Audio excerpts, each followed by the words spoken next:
In this business snippet, we're going to be talking about something I call the Unifying Model of Business. Essentially, this is a systemic overview or a systemic perspective of industry, and it takes into consideration, if you will, all aspects of being in business in terms of the supply chain, in terms of the internal operations of a corporation to deliver the products and services, to interact with the vendors of a corporation, to analyze our competition, and so on, as well as to understand the disruptors, for example, the complementers, and so on. So, this concept, this unified model of business, essentially looks at the various drivers that are important to corporate management in analyzing, if you will, the interactions that take place. And once one has this systemic perspective of industry and how it works, then management will then be able to ascertain actions that need to be taken. First element of the unified model that we're going to be analyzing is going to be the supply chain. And when we think of the supply chain, effectively we can think of three primary components associated with the supply chain. We can think of the upstream vendors, we can think of the downstream customers, and we can think of the adjacent in place competitors. Let's begin with the upstream vendors. Essentially, upstream vendors, upstream elements and components on the supply chain represent, if you will, vendor suppliers to the products. Now, for example, if we're a retailer, the upstream nodes could be wholesalers, could be actual manufacturers. If we're customers, the upstream node, for example, could be retailers, could be wholesalers, could be manufacturers, and so on. So basically, when we talk about the supply chain, and we're interested in understanding the overall interaction of the corporation, one of the most important elements is the replenishment, the purchasing, the requisition, the materials, the products, the services, all the elements are extremely important. And so upstream elements, upstream components are important in the unified model because they effectively provide the flow of products to the final user, to the final consumer. The next node that's extremely important to us is the adjacent node or the horizontal. Effectively, this represents all the competition. It's us and all of our competitors. We receive products, we receive raw materials from the upstream nodes. We now do whatever it is we do with them. We package them, we prepare them, we ship them, we resell them, whatever the case may be, depending upon the type of reseller we happen to be. And we sell it to the downstream node, namely to the customer.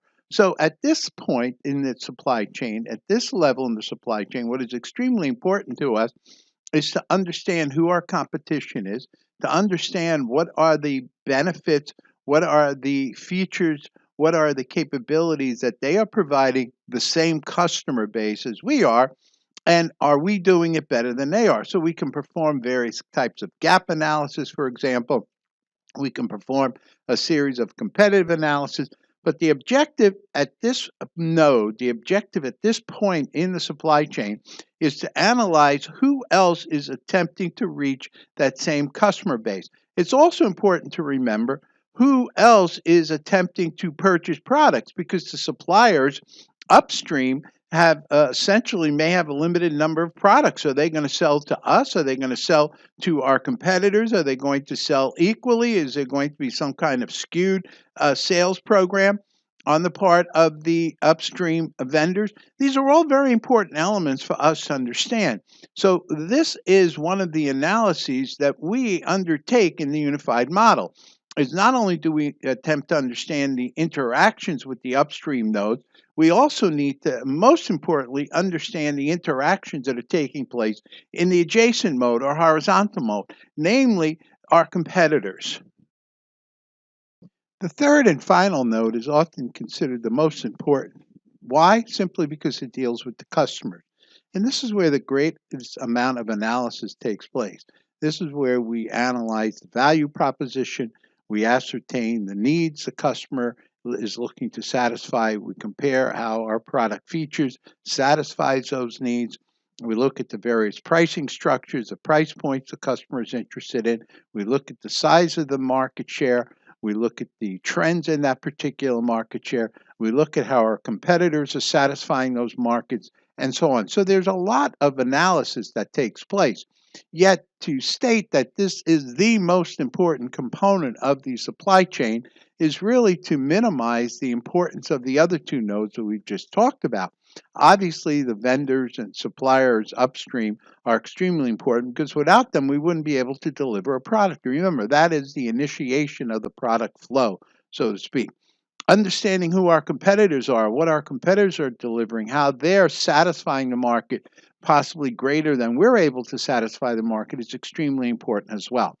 So, yes, the customer downstream node of the supply chain is one of the most important to consider, to analyze, to understand, to comprehend, but it also is one of three nodes that make up the supply chain.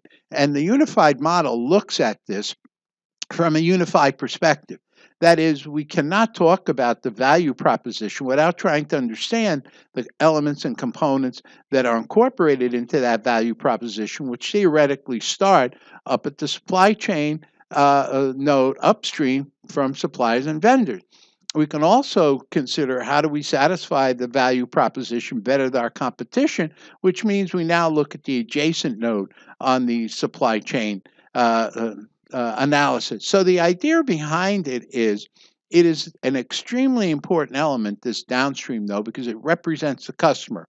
And the customer represents the entity that is purchasing the product and services that we're selling. So obviously, we're going to spend a considerable amount of time in analyzing and understanding this market, in analyzing and understanding this demographic, in analyzing and understanding the needs that are being satisfied. But we also must take into consideration how our competition is satisfying that need and how much reliance we have on the upstream vendors.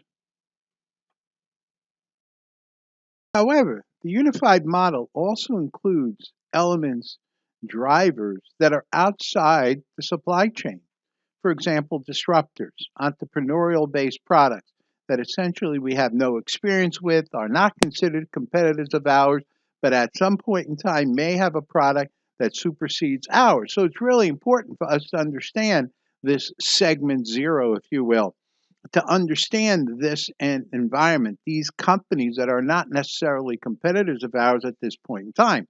It's also important for us to understand when analyzing the third node, the downstream node of the supply chain, we also have product substitutions.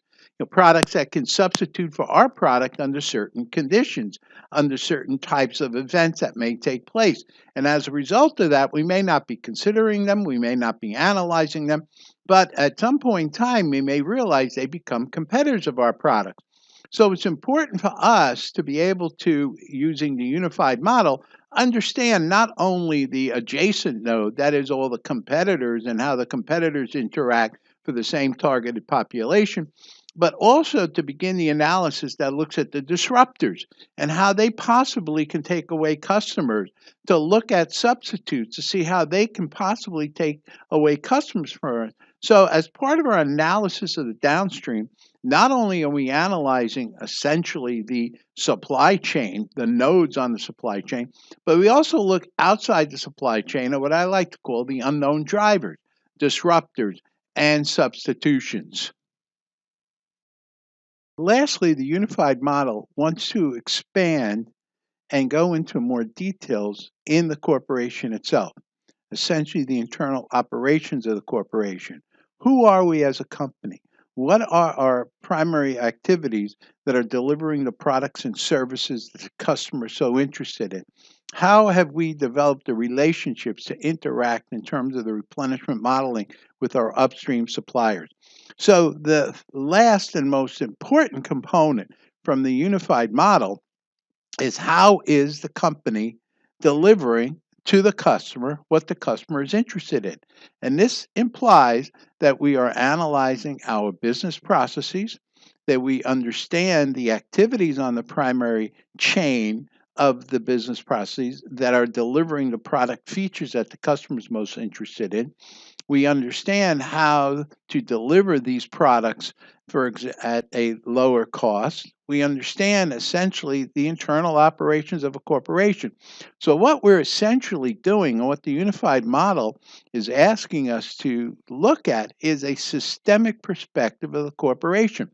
And how does that corporation, if you will, expanded perspective of that corporation, interact with the upstream suppliers, interact with the downstream customers, interact and understand and are able to determine who the disruptors may be and what products may be substitutes. All of this is the internal operations of a corporation.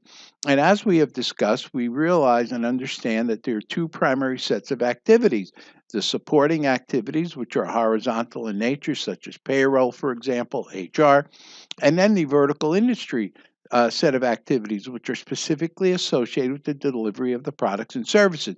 So, if we're interested in analyzing how we compare with our competitors, we can do so at the customer level. We can look at the product capability. We can look at the product features we deliver. We can look at the product features that our competitors are delivering. But in essence, that then flows back to the corporation itself. And from the unified model's perspective, all of these things are integrated. This is a systemic purview that management must comprehend, that management must understand. How do these activities that we're performing within the organization are delivering the product features that the customer is interested in? Are some of our activities not, we are not performing certain activities that are adding certain capabilities and features? We may not be purchasing the right materials that the customer is interested downstream. So this is where the unified model says to analyze the entire environment requires us to understand the upstream node, the adjacent node, the downstream node, as well as, if you will, the unknown drivers such as the disruptors and the substitutes, but also a detailed internal audit, if you will, of the corporation. Who are we? How are we delivering these products? Because essentially, that is what makes us different than our competitors.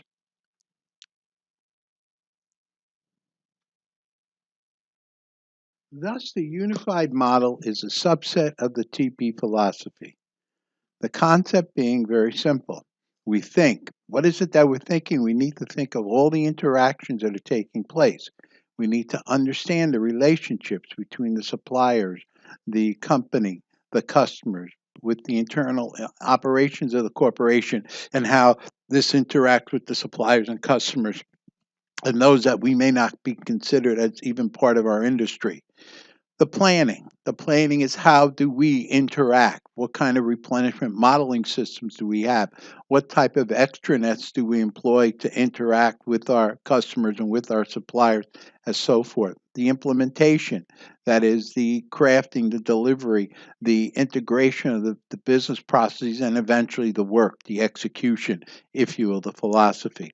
So the unified model of business essentially is a systemic perspective of the important point. Now, understand there are many other ones. There are government agencies, there's communities, there's unions, there's stockholders. There are many, many other stakeholders, as we discussed in our very first lecture. The key, though, is the unified model's purpose. The concept behind the unified model is to form a systemic perspective of all the drivers that are necessary for us to be able to successfully deliver our products and services.